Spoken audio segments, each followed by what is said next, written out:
Once you're all done sanding, the ends of the pen blanks should be nearly the same diameter as the bushings. Reason being is when we put the pen together, the blanks will be the same diameter as the pen parts, and they won't stick out when the pen is all put together. So when you're all done with sanding, the blanks should be nearly the same diameter as the bushings at the ends of the blanks. Doesn't necessarily matter in the middle, but the ends of the blanks need to be the same diameter. I'm now ready to put pen finish on my pen. I'm going to put 5 coats on, waiting 2 minutes in between each coat.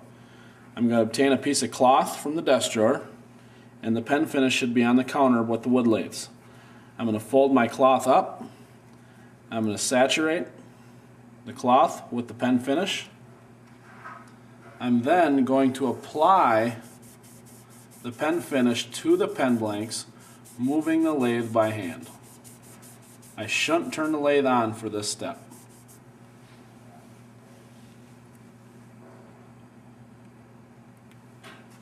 Remember, I want to put 5 coats on, waiting 2 minutes in between each coat.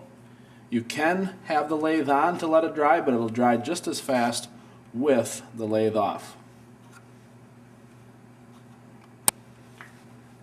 Once I have 5 coats on the wood blanks, I want to let that sit for at least a couple hours for the wood finish to harden. Next, we'll be assembling your pen.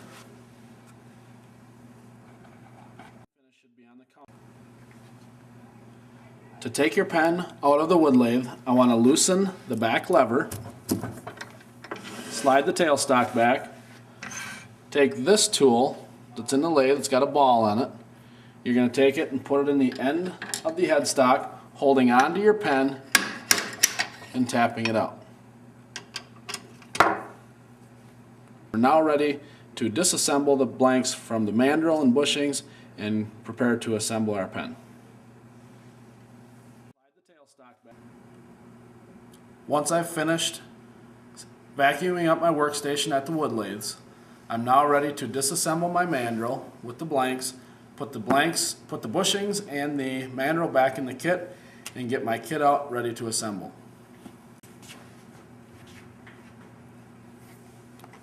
To disassemble my mandrel, I want to loosen the nut on the end,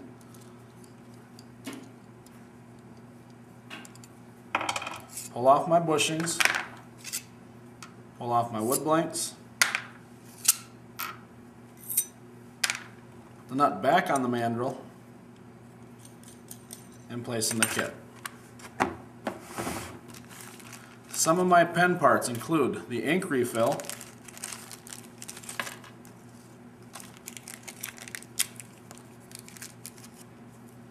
the pen top, the pen nib, the twist mechanism,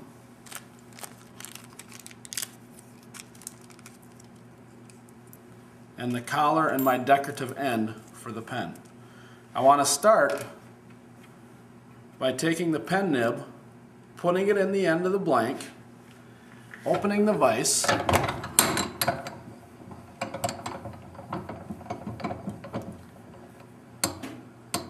carefully making sure that everything is straight and square.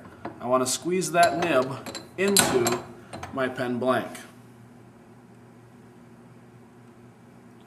Then I take the twist mechanism, and there's a groove on the twist mechanism that you should push that into.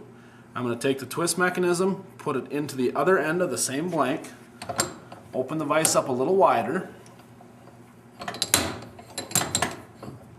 squeeze carefully until the groove is just past the end of my pen blank, and that's what it should look like so far. At this point, my ink refill has a plastic part on the end that I need to remove. I then take my pen refill, screw it into the twist mechanism, and at this point I should be able to figure out if my twist mechanism is working. Notice how the pen retracts out and then comes back in when I twist it the other way. I then can take my collar, place the collar onto the twist mechanism. Then my last step will be to insert the top into the stem and then press that into my other wood blank. So once again, using the vise, I want to carefully squeeze and press fit the top of my pen into the top of my wood blank.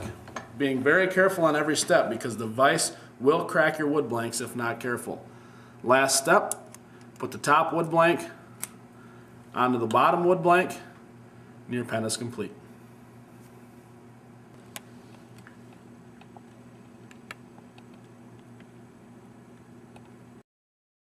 For the second pen, the Classic American, everything stays the same. However, you'll be using a size O drill bit, and you'll also be using different bushings for the second pen, in which you'll obtain in the second pen clear kit located in the office.